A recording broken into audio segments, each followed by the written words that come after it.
todo empezaba en que en la Exposición Universal de finales del siglo XIX de París, el bonsái llegó a Occidente, a Europa, y curiosamente casi todos esas fuentes son libros franceses, ¿no? Debe ser que los franceses no pensaban que alguien antes hubiera podido estar en contacto con esto. Luego después cayeron en mi mano libros anteriores, más antiguos, de exploradores ingleses y de exploradores norteamericanos, y me di cuenta que había habido exposiciones universales anteriores a la de París, donde ya había habido bonsáis en otras ciudades como en Londres o como en Chicago o como en Washington, ¿no? La historia del bonsái es algo que siempre nos ha atraído a todos los aficionados a este arte. En esta primera entrega, José Manuel Blasque nos va a desvelar cómo empezó el bonsái y cuándo fue su llegada a Japón. Un recorrido exhaustivo por las diferentes etapas del bonsái que nos hará disfrutar como nunca de este maravilloso arte. ¡Empezamos!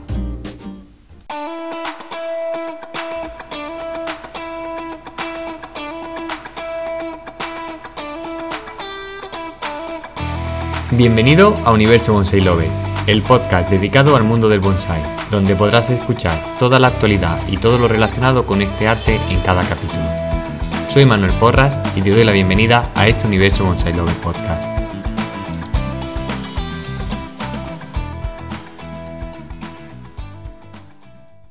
Uno de los temas más recurrentes cuando empezamos a hablar de bonsái es el comienzo de este arte. Algunas veces pensamos que el origen está mucho más atrás en el tiempo, otras veces lo adecuamos y lo colocamos correctamente en la etapa en la que nació, pero sobre todo la gran duda es cómo llegó hacia el mundo occidental. Hoy tengo la suerte de poder entrevistar a José Manuel Blasque, un experto en la materia y que nos va a ayudar a conocer un poquito mejor la historia del bonsái. Muy buenas, José Manuel, ¿qué tal? ¿Cómo estás? Hola Manuel, encantado de estar contigo. El placer siempre es mío. Además, sabes que tenía muchas ganas de hablar de historia del bonsái contigo. Y antes de entrar en materia, te quiero preguntar qué es para ti el bonsái. Bueno, para mí el bonsái, a mí en general no me gusta quedarme en la superficie de lo evidente, que parece que lo evidente es lo que todo el mundo sabe, un árbol que se cultiva en una maceta, etcétera, y que aparece en todos los libros, en todos los manuales, en todas las revistas. Porque para quedarme en esa superficie, en el bonsái, sería como, no sé, como considerar a la música sonidos que simplemente se ordenan de alguna forma o entender a la pintura como mezclar colores, ¿no? Y al final la pintura, la música y el bonsái, para mí, evidentemente son artes, ¿no? Y esas definiciones tan simples que podríamos hacer de esto, pues no sería, digamos, lo adecuado o lo justo, ¿no? O lo que pretenden estas artes. Así que para mí, un bonsái es una forma de yo estar conectado con la naturaleza y a la vez encontrar una armonía de esa naturaleza cuando yo estoy contemplando un bonsái que me está recordando una escena de la naturaleza, un paisaje, y que además yo he sido capaz de diseñarlo como si se tratara de la pintura de un cuadro, como si hubiera esculpido una pintura, o como si hubiera compuesto una canción donde he conseguido armonía. Y una frase que me gusta mucho últimamente es la de considerar que estoy como escribiendo una poesía. Y de hecho para mí un bonsái es como el haiku de un árbol grande. Es decir, un haiku para que a lo mejor no lo sepas, una poesía japonesa breve que tiene 3 versos de 5, 7 y 5 sílabas y que tratan de sintetizar un instante de algo que sucede en un momento en la naturaleza. Pues para mí un bonsái es tratar de sintetizar un árbol en un momento en la naturaleza, pero con lo esencial, porque evidentemente no puedo tener todas las ramas que tiene un árbol grande, ni poder esperar todos los años que hay que esperar para que un árbol salga grande en la naturaleza, y yo he conseguido sintetizarlo en un bonsái, que es algo más breve, más pequeñito, más concentrado, pero que no pierde la esencia de eso que yo quiero representar. Para mí eso es un bonsái. ¿Y cómo empezaste tú en este arte?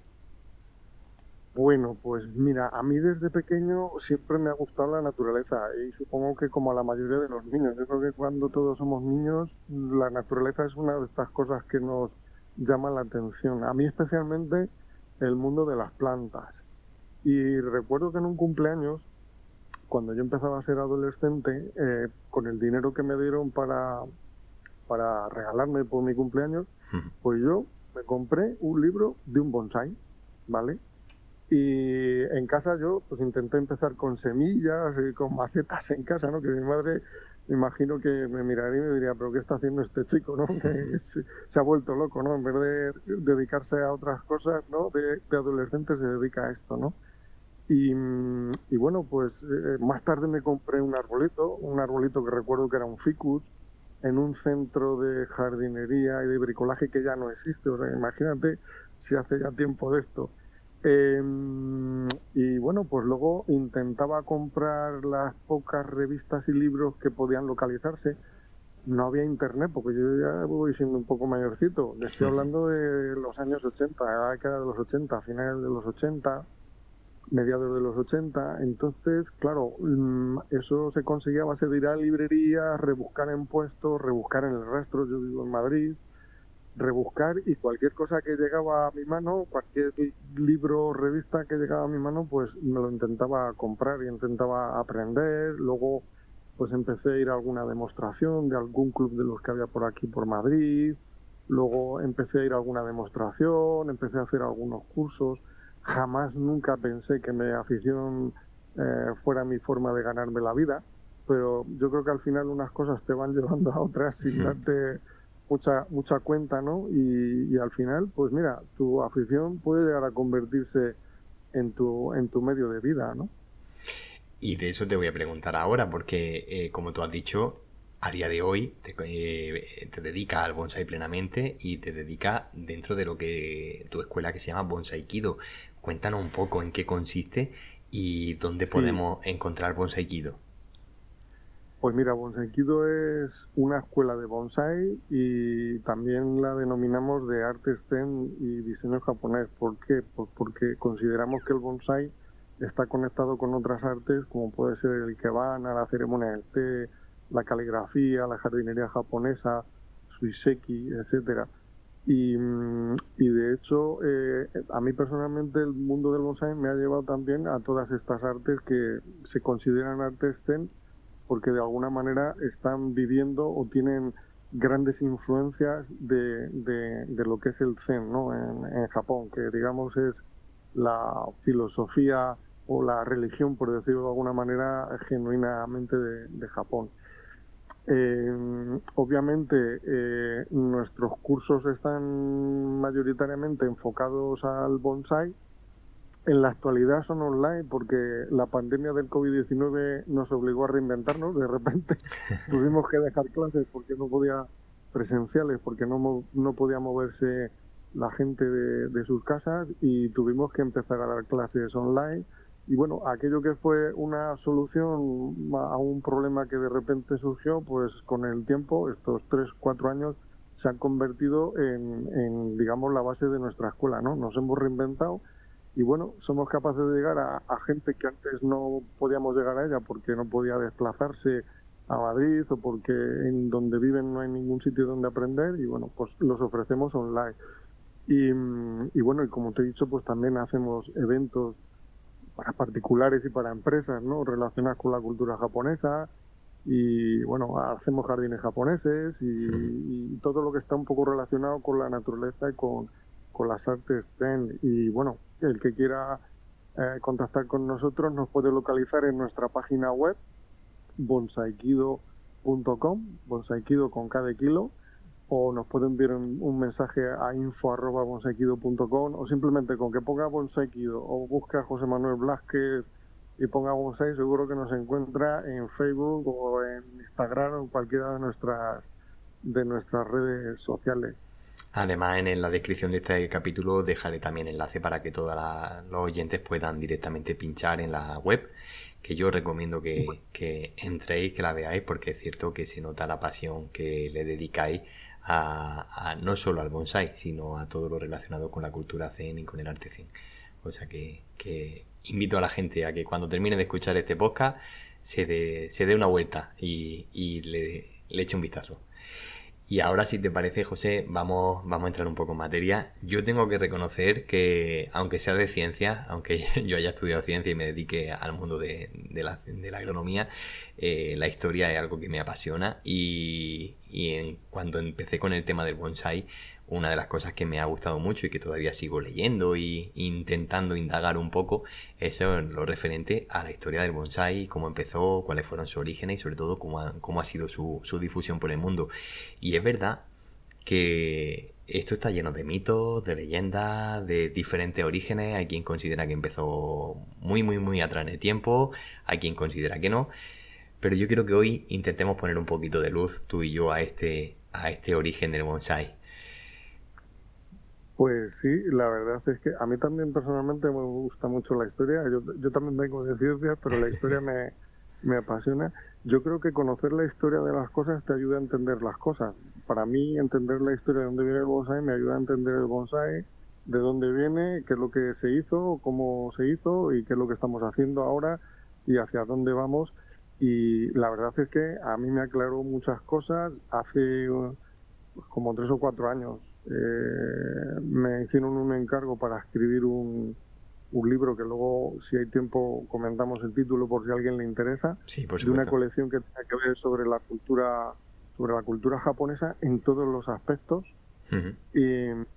Y entonces, bueno, pues ese encargo me hizo estar durante 2 años con sus 365 días cada año, estudiando un poco la historia de bonsai, verificando las fuentes, verificando lo que yo había leído, lo que podía encontrar, verificando, quiero decir, que si no podía encontrar documentación que lo atestiguara, pues bueno, pues no digo que no sea verdad, pero yo no he podido ver que fuera verdad, no he podido comprobarlo, ¿no? Ujú. Y, y la verdad es que encontré un montón de mitos y leyendas que curiosamente tenían que ver más, yo creo, con el que había escrito el libro donde se hacía referencia a lo que fuera, que con la realidad, ¿no? Recuerdo que cuando yo empecé en el bonsai, recuerdo que todo empezaba en que en la Exposición Universal de finales del siglo XIX de París, Ujú. el bonsai llegó a Occidente, a Europa, y curiosamente casi todos esas fuentes son libros franceses, ¿no? Debe ser que los franceses no pensaban que alguien antes hubiera podido estar en contacto con esto. Luego después cayeron en mi mano libros anteriores, más antiguos, de exploradores ingleses y de exploradores norteamericanos, y me di cuenta que había habido exposiciones universales anteriores a la de París donde ya había habido bonsáis en otras ciudades como en Londres o como en Chicago o como en Washington, ¿no? Ujú. Y yo dije, bueno, ¿y qué pasa con los españoles y los portugueses, ¿no? Que llegaron a Japón antes, seguro que algo. Y entonces encontré referencias muy interesantes. También estuve investigando, incluso digo, oye, igual Marco Polo, que fue a China, ¿no? Al principio de la Edad Media, igual se encontró algún árbol enanito en alguna. Y, En- y, y fui encontrando cosas muy, muy curiosas, ¿no? Aprendiendo cosas muy interesantes, ¿no? Ujú. Así que yo creo que hay mucho mito y mucha leyenda y muchas cosas sin fundamento. Yo voy a intentar dar alguna pincelada contigo hoy, ¿vale? Para Ujú. ver si podemos aclarar un poco, ¿no? La verdad es que mucha gente piensa que como bonsai es una palabra japonesa, bonsai, digo fonéticamente bonsai, Ujú. porque bonsai escrito en japonés y penjin escrito en chino se escriben exactamente igual.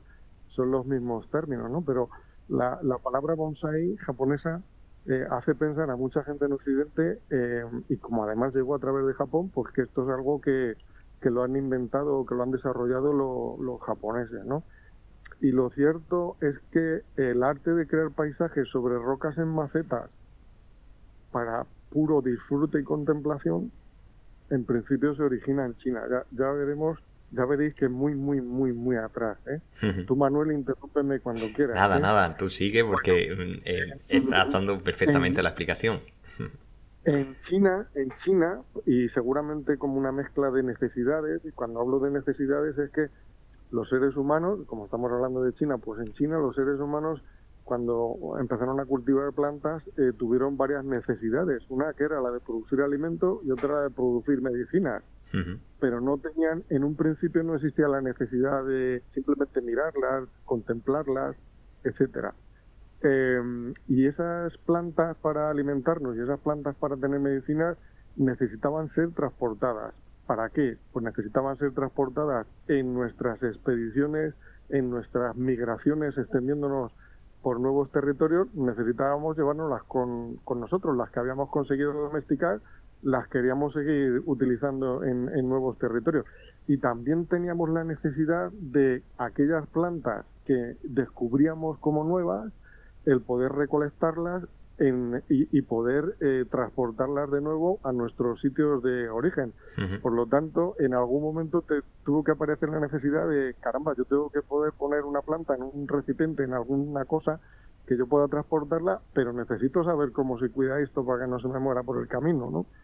Y lo más probable es que a lo largo de muchos siglos se iniciara y se desarrollara esta necesidad y esta técnica de poder llevarlas de un sitio a otro, y esto se ha quedado reflejado en muchas leyendas chinas sobre taoístas.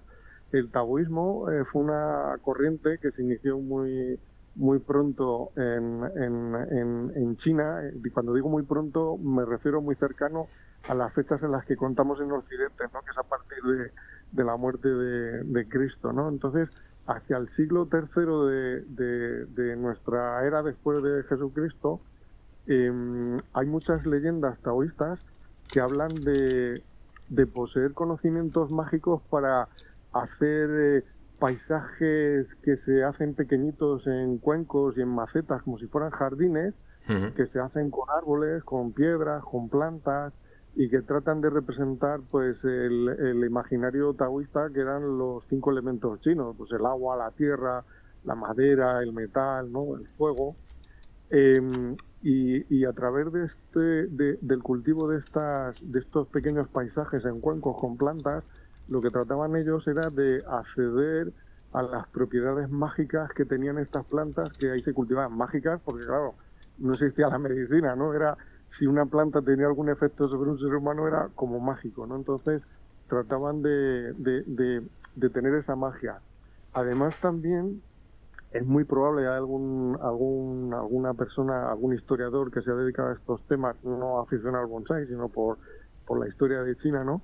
En la que es muy probable que los primeros ejemplares que se recogían de la naturaleza, porque probablemente todavía no estaba muy depurada la técnica de cultivar tú a partir de una semilla un árbol, ¿no? Pero los primeros que fueron recogidos fueran elegidos los de menor tamaño por considerar que tal vez concentraban las esencias, y además cogerlos con formas extrañas que recordaban a posturas del yoga. El yoga es algo que nace entre el norte de la India y el sur de China, ¿no? Y que está muy relacionado también con la aparición de muchas religiones y de muchas filosofías que luego fueron muy importantes en el mundo, y que además de pequeños árboles que mostraran señales de paso del tiempo, que fueran longevos, tratando de considerar como árboles especiales, sobrenaturales, que tienen algún poder en cuanto a la longevidad, que tal vez se la pueden transmitir a los humanos, ¿no? Y que nos pueda proteger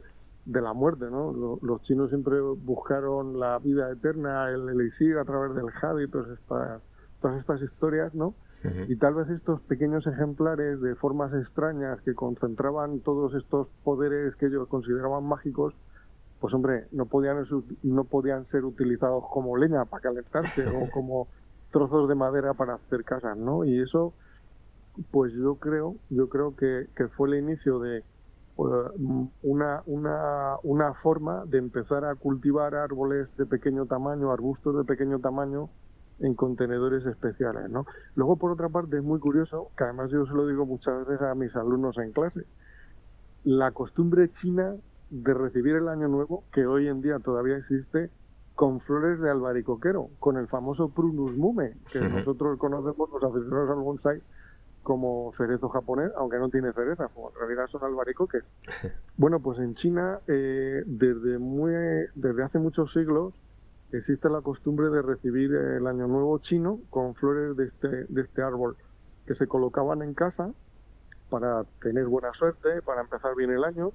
Tal vez el deseo de tener estas flores en casa en el momento adecuado y no quedarte sin ellas pudo impulsar el deseo de tener estos árboles cultivados en macetas en casa para que estuvieran disponibles en el momento adecuado. Y seguro que esto tuvo que desarrollar algunos conocimientos básicos, probablemente qué tipo de tierra tengo que tener en una maceta, cómo tengo que abonar ese árbol en mi casa, en el jardín. Cuando digo en mi casa me refiero al jardín, qué tipo de maceta funciona mejor, si tiene que tener drenaje o no, muchos agujeros o pocos. Y además, imagino que se iría desarrollando las técnicas de modelar esos árboles, por la poda, el trasplante, etcétera. Esto no podemos desligarlo a la relación que pueden tener el cultivar estos árboles en estos recipientes en China con el desarrollo muy temprano de la jardinería en China. Fijaros si fue temprano el desarrollo de la jardinería en China. Yo, cuando veo estas fechas, alucino en colores. En la dinastía Xia del siglo XXI al siglo XVI antes de Cristo. Estamos hablando del año 2000 al 1600 años antes de Cristo. Si le sumamos el año en el que vivimos, estamos hablando de hace 4000 años. Ya existen ejemplos de jardines construidos por esta dinastía. Es decir, que de alguna manera el concepto de la jardinería y de cultivar las plantas y de ornamentar espacios, pues ellos ya lo tenían, ¿no? E imagino que ese conocimiento sobre la jardinería de alguna manera contribuyó al descubrimiento de los conocimientos que eran necesarios para mantener árboles y arbustos en lugares confinados que no eran los lugares naturales de los árboles en la naturaleza, ¿no? Yo con estas cosas alucino, ¿no? Entonces, quizá los comienzos vienen por ahí. Al final no es un comienzo, es la mezcla de un montón de cosas. Como yo cuando he empezado a contaros cómo empezar el bonsai, una cosa te va llevando a la otra sin ser consciente de ello, hasta que realmente pues llegas a donde llegas, ¿no? En este caso, el bonsai, ¿no? Es cierto que yo había leído mucho sobre este tema de el uso de recipientes para transportar árboles de un sitio a otro, sobre todo por lo que has comentado también, en el poder proveer de alimentos, poder proveer de medicina, incluso en los campos de guerra, ¿no? ¿Quién iba a decir que el bonsai se podía utilizar como un elemento bélico, ¿no? Pero ¿cuándo deja de tener este uso y empieza a ser más un uso de contemplación? ¿Cuándo más o menos empiezan a aparecer esas referencias de esas representaciones en las casas de la nobleza o en ciertos templos, para que se tenía digamos, el pensamiento de que podían habitar los espíritus en esas representaciones? Claro, pues mira, seguimos en China, ¿vale? Porque todavía esto no ha salido del ámbito de China. Entonces, hay una dinastía en China, ya hemos avanzado mucho en el tiempo, hay una dinastía que ya estamos en nuestra era, es decir, después de la muerte de Jesucristo, estamos ya en el siglo III, en el año 200, ¿vale? 206, que es la dinastía Han. La dinastía Han es la que le da nombre a la etnia Han, que es la etnia china por excelencia, y es el momento en el que China de alguna manera la empezamos a conocer, entre comillas, un poco como puede ser ahora, ¿no? Como un territorio unificado bajo un emperador. Pues en esa época ya hay referencias a jardines con rocas y composiciones de árboles en esas rocas, y aunque de alguna manera a lo mejor las podemos considerar un poco grandes para la idea que tenemos de bonsai, de lo que es el bonsai propiamente dicho, pero ya tienen muchas de las características de lo que puede tener un paisaje de un bonsai hoy en día, de una composición con piedras y árboles en una bandeja, ¿no? Que llamamos saikei, ¿no? O que llamamos bosque.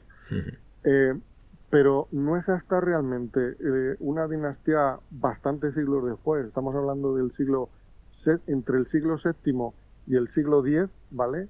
Entre el año 618 y el 907 hubo una dinastía muy importante, la dinastía Tang, por si alguien quiere buscar y documentarse, Tang, Tang, en la que sí que ya podemos encontrar ejemplos, sin ninguna duda, de cultivo de árboles pequeños en maceta, en las que además solamente se utilizan como elemento artístico de pura contemplación y disfrute. Es decir, ni se comen, ni son medicina, ni se transportan para allá ni para acá.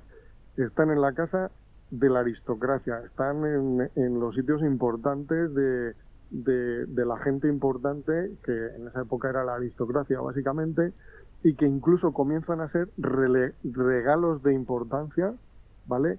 En los que son tan importantes que merece la pena dejar constancia en pinturas de la época, en murales de la época, en poemas de la época, en relatos en pequeñas historias en las que se describen estos mini paisajes en maceta.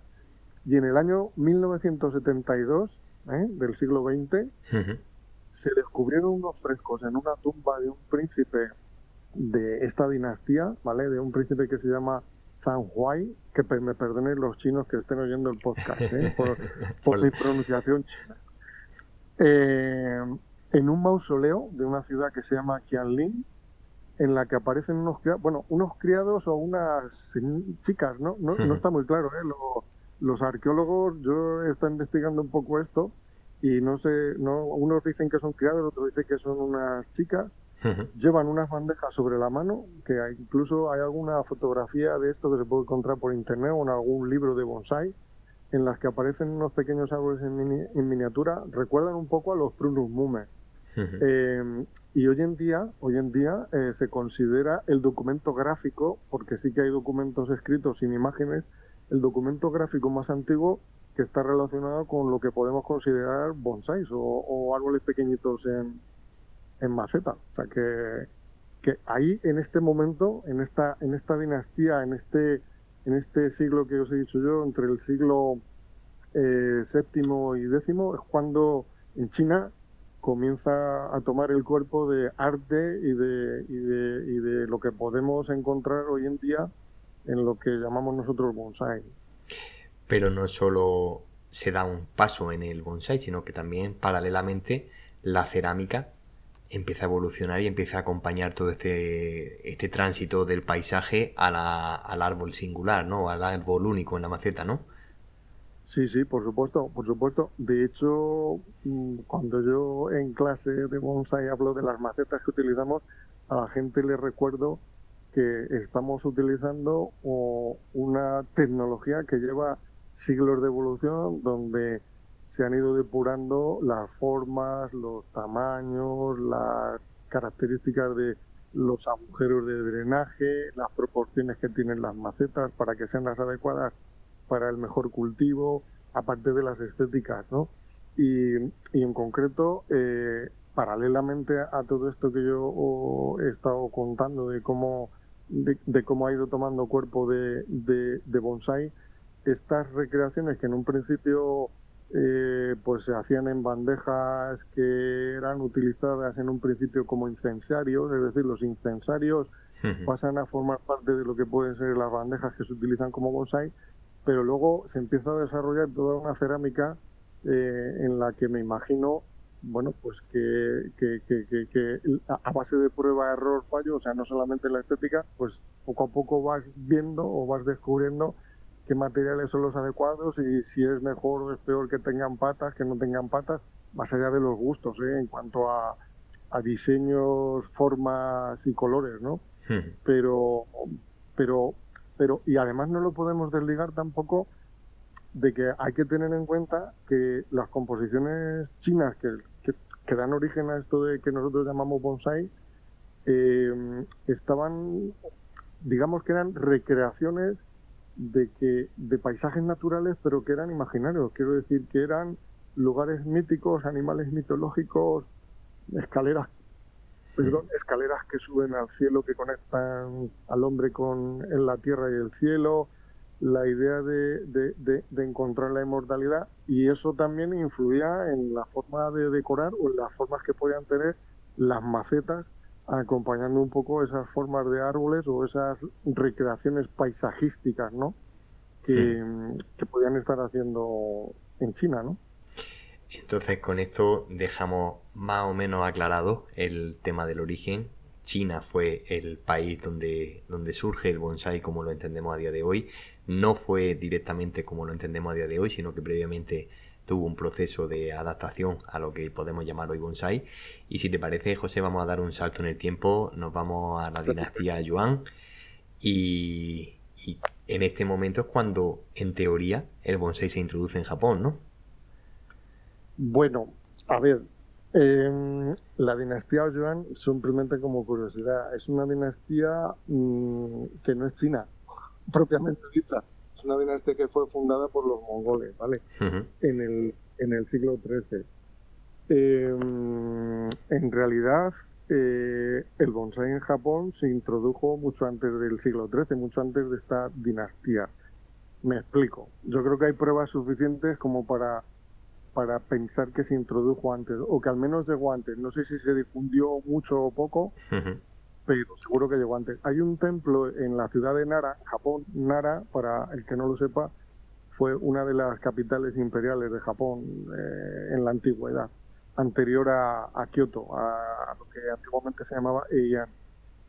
Y Ujú. entonces hay un templo que es el templo Todai-ji, en el que todavía es posible encontrar una pequeña composición de rocas que hay en una bandeja, me imagino que encargada por algún noble de ese periodo. El periodo Nara es siglo octavo, casi todo el siglo octavo, principio del año 700, finales del año 700, o sea que ese periodo es casi el siglo octavo, en el que se sugiere un paisaje, bueno, se sugiere no, o sea, claramente es un paisaje de montañas con árboles. Está en el templo todavía. Si alguno visita Nara, que se acuerde de visitar el templo Todaiji, y que busque, porque lo va a encontrar. Si alguno tiene interés, se pone en contacto conmigo, le mando fotos, porque Ujú. yo cada vez que veo eso se me pone carne de harina. Bueno, pues esta composición que está en este templo luego sirvió más tarde en el siguiente periodo japonés, Heian, que ya va del siglo, finales del siglo octavo, estaba comenzando el siglo noveno, hasta el siglo XII, en la fundación de Heian, lo que es la actual Kioto y el periodo que lleva ese nombre, sirvió de inspiración a lo largo de todo ese periodo para lo que más tarde se llamaría el Bonkei, que son los pasajes o escenas de árboles y de montañas en bandejas, como sucedía en la China contemporánea en la que hemos estado hablando, ¿vale? Ujú. Y que yo creo que esto tiene relación con lo que en muchos libros a veces o revistas se puede encontrar, ¿no? De que el bonsái llegó a China, perdón, llegó a Japón de China con el budismo en el siglo sexto, séptimo. Bueno, yo creo que se están refiriendo un poco a esto sin que realmente llegara porque llegó el budismo del continente a Japón. Más bien fue al revés, los japoneses fueron al continente, aprendieron y luego volvieron y lo difundieron hacia acá. Ujú. Pero realmente, hablando ya un poco metiéndonos un poco más hacia la dinastía Yuan, hacia el siglo XIII, realmente no es hasta el siglo X y el siglo XI, digo en Japón, cuando se comienza a extender gradualmente por todo Japón, aunque el origen fuera chino, y sobre todo en el periodo Kamakura, que puede coincidir con nuestra Edad Media en Occidente, siglo XII, del XII al XIV, periodo Kamakura, muy importante. Hay una ciudad al sur de Tokio que, si alguien va a Japón, la tiene que visitar, que tiene este nombre. Ujú. Es cuando Japón adopta la mayoría de las influencias que vienen de China en su cultura. Y además pasa una cosa muy curiosa y muy interesante, que es que toda esta cultura que viene de China en este periodo Kamakura se japoniza.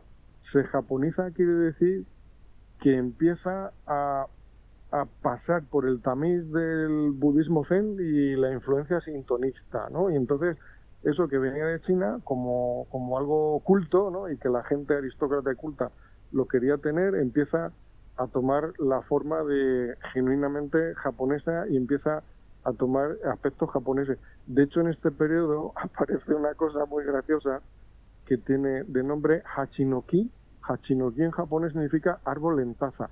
Y es Ujú. que se pone de moda tener árboles como una especie de tazón, de taza, en el que se trata de representar el universo zen. En los monasterios zen, budistas zen, empiezan a tener este tipo de árboles y tratan de mostrar las ideas principales del budismo zen, ¿no? Del vacío, la impermanencia de las cosas, en fin, todas estas cosas que permanecen en nuestro bonsai, porque nosotros hablamos muchas veces del vacío que hay entre las ramas y los espacios vacíos y todo este tipo de cosas, ¿no?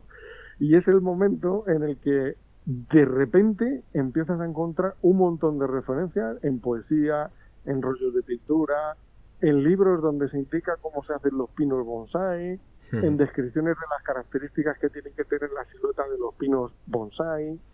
Y bueno, ya sé que muchos expertos pues quizá consideren que todo esto llegó más tarde de cuando estoy diciendo yo.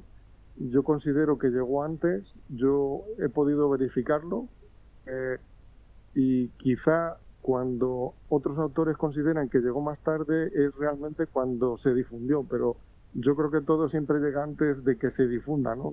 No solo el bonsai, ¿no? Y creo que hay muchas evidencias, ¿no? De lo que estoy contando, o por lo menos yo las he podido probar, no son de oídas. Yo te iba a preguntar por eso, porque todas las referencias en, digamos, en la literatura más accesible, en la literatura más rápida que podemos encontrar sobre la historia del bonsai, nos refieren al periodo Muromachi, ¿no? Como el de máximo esplendor del bonsai. El de máximo esplendor, sí, pero esto lleva dando vueltas de mucho tiempo. Allí, de hecho, hay un famoso rollo titulado Boki con K, Ujú, Ecobota. No os preocupéis que como luego en el podcast puede haber comentarios, si alguien tiene dudas puede preguntar y yo también pondré estos nombres, ¿no? ujú, Estamos hablando ya del siglo XIV. Hay un famoso rollo por otras cosas, por otras cuestiones, porque habla del fundador de una secta importante del budismo en Japón, donde se puede ver perfectamente con todo lujo de detalles. Yo me compré un libro que reproducía ujú. este rollo, un libro en un viaje a Japón, y se puede ver perfectamente el estilo de árbol que probablemente estaría de moda, retorcido, con unas formas muy grotescas, y claro, ya estamos hablando del periodo Muromachi, pero como vuelvo a repetir, yo creo que las cosas no llegan así de repente como encendiendo un botón, ¿no? ¡Plas! Ujú. Estoy Efectivamente. de acuerdo en el máximo esplendor, pero llevaba ya esto tiempo Ya llevaba camino. circulando por Japón. Sí, de hecho creo que hay incluso un teatro, ¿no? Que Sí, representa, bueno, en el que aparece un bonsai. En el... sí. Hay muchas historias, ¿eh? Hay muchas historias, hay muchas referencias. Bueno, yo, si quieres, puedo comentar un poco. Sí, claro. En el libro este que te comentaba, que se titula la serie, es una serie de libros sobre Japón, que se titulan Descubre Japón. Se pueden localizar en Amazon sin ningún problema. Son 10 capítulos, 10 volúmenes, perdón, y hay un volumen, el volumen 5.3, que va sobre arte de composición, y dentro de ese libro de arte de composición, pues entre otras cosas de jardinería japonesa, de bonsai, de ikebana y tal se habla, y bueno, pues en el capítulo de bonsai se habla de historia de bonsai, y ahí el que esté interesado puede encontrar un montón de referencias y de notas con los títulos, con las fechas, con si alguien quiere investigar, Ujú. incluso se puede conseguir todavía alguna copia, alguna reproducción de alguno de esos carteles o alguna copia de algún escrito de los que yo hago ahí mención. Y es muy interesante. Y ahí hay todo un boom, como dices, de historias de teatro, de relatos, de cuentos, de poesía. O sea, yo llegué a esta época y dije, madre mía, tengo que parar porque es que tengo yo una lista de ella con comprobar 15 o 20 es suficiente, porque si no, no es cuestión aquí de hacer la biblioteca Hacer una del tesis. periodo Muromachi. Correcto. Y por eso te voy a pedir que saltemos otro poco más. Ya vamos a dar un gran salto porque como tú has dicho al principio, es cierto que la leyenda o la tendencia a aprender o en el que se refiere a que el bonsai llega a Occidente a través de aquella exposición de París, pero yo indagando un poco, buscando en algunas bases de datos, en algunas bases de historiografía, he encontrado una referencia que te quería preguntar. Sí, 1500, en torno a 1544, en este siglo, se habla ya de los portugueses, ¿no? De estos primeros colonos que llegan a Japón y que les despierta la curiosidad. bueno, Desde pues tu mira, punto de vista, ¿hay referencias anteriores? ¿Hay referencias? ¿Es correcto? ¿Va por ahí los tiros? bueno, mira, vamos a ver, empezamos un poco recapitulando cómo descubre Japón, perdón, cómo descubre Portugal Japón. A ver, Portugal descubre Japón en el año 1543, o sea que a partir de 1543 seguro que en algún momento alguien tiene contacto con alguno de estos pequeños arbolitos en Japón sin ninguna duda. 1544 se me hace demasiado pronto por lo siguiente. 1543, Portugal descubre Japón, una pequeña isla al sur de Japón, del archipiélago de Japón, una isla que está al sudoeste de Japón. Si vienes desde Filipinas, casi es la primera que te encuentras.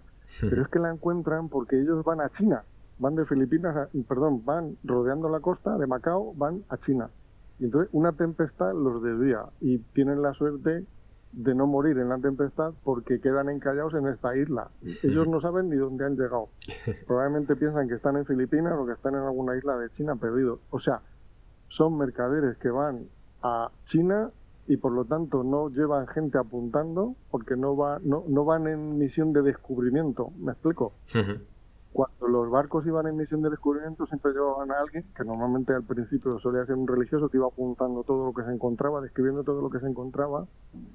A mí se me hace un poco difícil que en 1544 haya ya alguna referencia de algún bonsai pequeño, ¿sabes? De algún mercader que iba a China, pero que una tempestad le hizo encallar en una pequeña isla, que vete tú a saber si en esa pequeña isla remota del sur había algún bonsai, alguna isla pequeña, algún pequeño arbolito.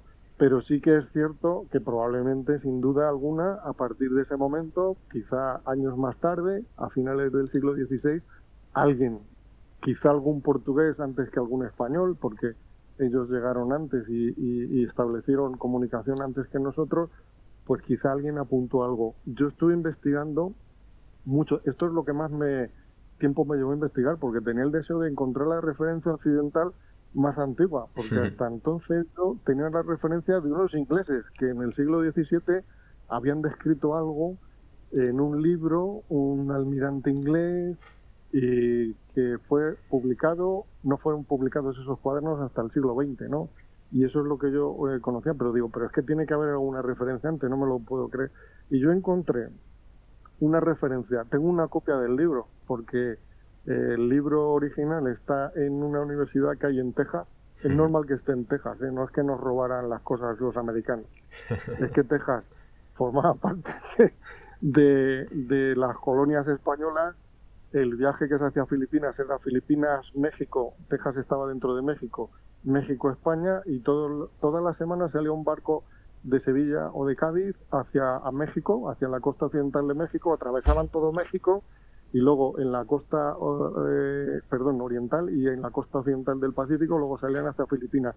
Todas las semanas se leía un barco en un sentido y en otro en los dos océanos, ¿no? Y entonces me imagino que en algún camino por ahí este hombre pararía y se quedaría el libro en Texas, y lo tiene ahora una universidad en Texas. Pues es un libro escrito en 1604, del que me pude descargar una copia en PDF porque lo tienen escaneado la universidad, de un padre español que se llama el padre Pedro Chirino, en un libro que se llama Libro de la Relación de las Islas Filipinas, en la que describe pequeños árboles en maceta, que en el libro que os he comentado antes sobre Japón y la historia del bonsai, tengo completo copiado el pasaje donde describe el árbol, donde el que lo lea verá que está describiendo un ficus retusa. Vamos, de libro. No lo hubiera descrito yo mejor, ¿sabes? Qué curioso. Y luego, en 1604, eso es lo más pronto que yo he encontrado, ¿vale? Y que además tiene sentido porque este señor estaba encargado, como se titula el libro, de hacer una relación de las Islas Filipinas, o sea, de todo lo que se iba encontrando por si tuviera alguna utilidad para la corona española o para los mercaderes, ¿no? Y luego la segunda observación más antigua que yo he encontrado es una posterior, hecha en Macao por un inglés, 4 años después, en 1608, un empleado de la Compañía de las Indias Orientales, en las que su diario describe bonsáis. O sea, lo describe, vamos, como si yo me pusiera ahora yo a escribirte, pues es un árbol pequeñito que mide tanto y está en una maceta de tanto por tanto y tiene este aspecto, las hojas pantas, o sea, alucinante. No he podido verificar ni contrastar cosas anteriores, porque yo alguna cosa he leído, como esto que me comentabas de 1544, no digo que no sea cierto, pero no lo he podido verificar, no lo he encontrado en ningún sitio. Mira que yo he escrito, yo me gusta escribir a los sitios, a las universidades, estuve escribiendo a Kioto, a Tokio, Nagasaki, en Inglaterra también hay mucha información y nadie supo decirme absolutamente nada, ni he podido encontrar ninguna referencia de ningún tipo en archivos que hay en internet sobre libros antiguos, no he podido encontrar nada. A ver, no quiere decir que de repente aparezca algo más antiguo, pero yo lo más antiguo que he encontrado es de un español en 1604 y de un inglés en Macao de la Compañía de las Indias en 1608. Y pero claro, bueno, esos son referencias. Realmente a Occidente no llega nada, porque ya me contarás tú, ¿no? Cómo vivíamos, ¿no? Los de a pie, los que no éramos aristócratas.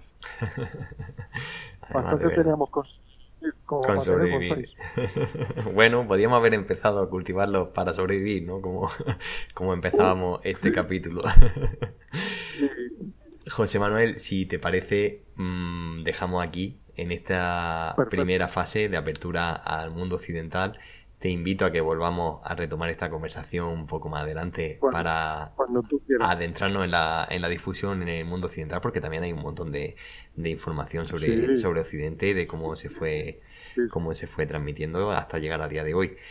Te sí, agradezco sí. muchísimo. Muy interesante. Te agradezco Sí, muchísimo todos los datos que has compartido. Como he dicho, compartiré en la cabecera del podcast el link a tu escuela para que la gente pueda conocer un poco más el trabajo que hay detrás. Todos los oyentes creo que han quedado fascinados con el capítulo de hoy. Y nada, José Manuel, muchísimas gracias por estar aquí en este podcast.